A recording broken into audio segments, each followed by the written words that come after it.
Hello guys and welcome to the beautiful Monaco, and it's sunny, which is absolutely perfect compared to a really dodgy Spain that we had, and it was absolutely bucking it down. But in contrast to Spain, I don't feel confident about this race whatsoever. I'm really not looking forward to this.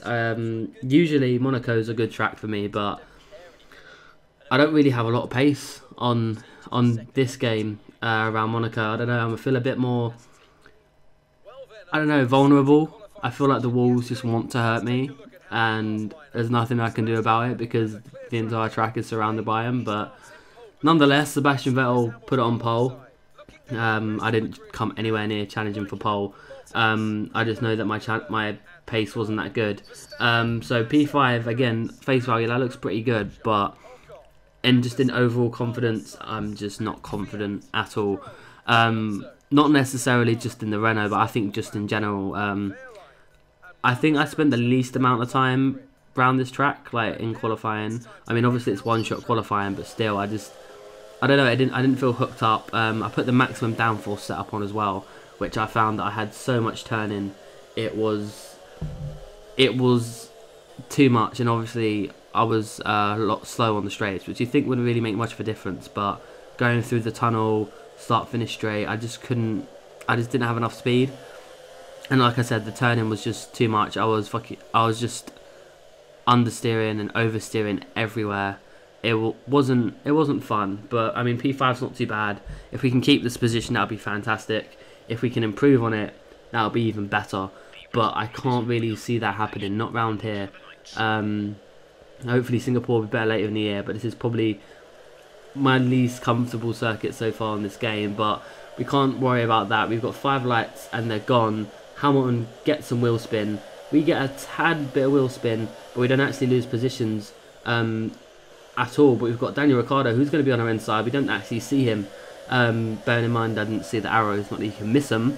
They're bright red on my yellow car, but we managed to maintain 5th position. Hamilton's made a position on Kimi Räikkönen, which is fantastic. But we're going to skip all the way to lap 8 because nothing happened except me getting a puncture. Now, this is when cars would start to pit, luckily for us, but I don't know, I'm pretty sure I hit the wall on one of the corners, and it was just a graze. But you know, in F1, if you just graze your tyres, it's pretty much a puncture anyway, so that's good to see.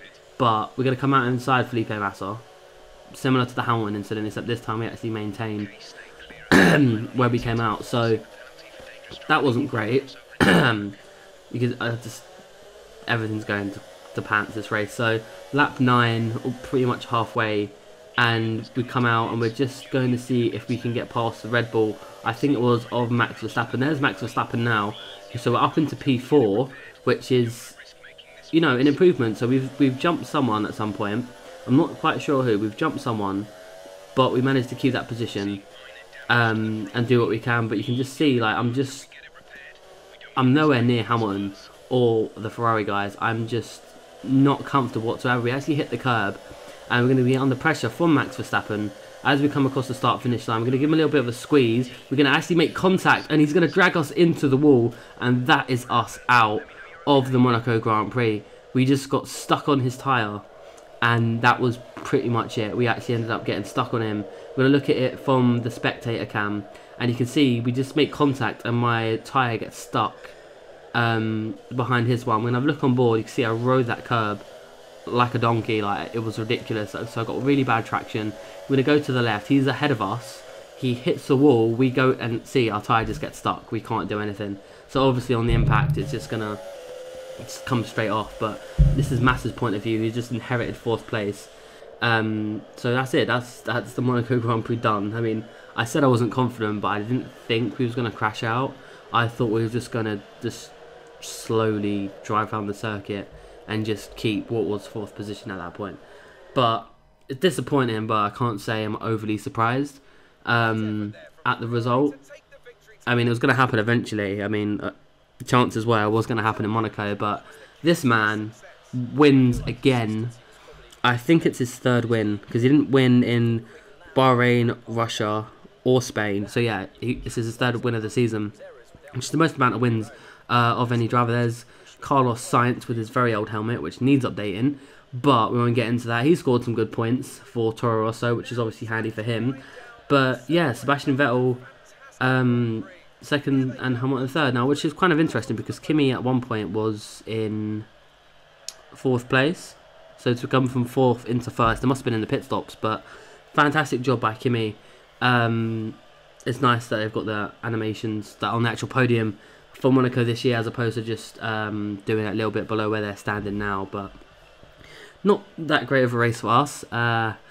Hopefully we can improve in Canada. I'm pretty sure we can improve in Canada. And Daniel Ricciardo actually ended up getting past Felipe Massa in the end. And Valtteri Bottas looks as if he got past Felipe Massa in the end. But either way, I'll say it was a racing incident because I had no control over it. I don't think Max did either because we did squeeze him a bit. But hopefully everything's better in Canada. And until then, guys, I'll see you then. Bye-bye.